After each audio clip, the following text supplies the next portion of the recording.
बोलो।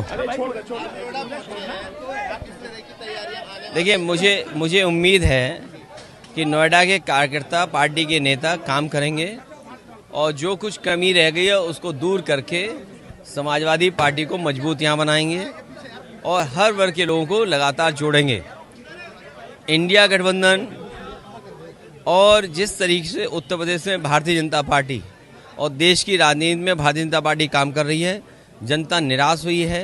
महंगाई से लेकर के बेरोजगारी और किसान को सुविधा ये दे नहीं पाए हैं और उसका परिणाम ये होगा कि आने वाले चुनाव में भारतीय जनता पार्टी उत्तर प्रदेश में ही नहीं बल्कि देश में बड़ी हार होने जा रही है। सीटों को लेकर के कोई किसी के बीच में कोई बात नहीं होगी, बैठ करके तय कर लेंगे। उससे ज़्यादा महत्वपूर्ण ये है कि जो महिला विधेयक लाए वो एक जनता को और खासकर माताओं बहनों को धोखा दिया गया और जिसमें पिछड़े शामिल न हों, अल्पसंख्यक मुस्लिम बहनें शामिल न हों, तो वो कैसा आरक्षण दे रहे हैं आप?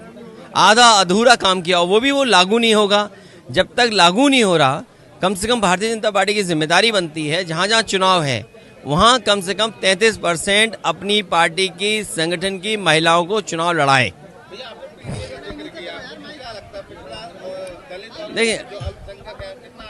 देखिए बीजेपी ने भी जोड़ने का काम किया, लेकिन जिस तरीके से अब लोग निराश हो गए हैं और बाबा साहब भीमराव अम्बेडकर जी का दिया हुआ संविधान को लगातार ये चोट पहुंचा रहे हैं और परिस्थितियां ऐसी बन गई हैं कि शायद संविधान से भी ये छेड़खानी करेंगे।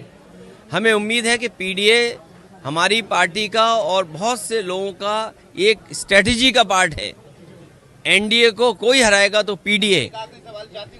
जनगणना को लेकर आप लगातार हमलावर हैं बीजेपी पर और बीजेपी आपके ऊपर। समाजवादी पार्टी इस पक्ष में है कि जाति जनगणना हो और जाति जनगणना होगी, उसी से सामाजिक न्याय मिलेगा।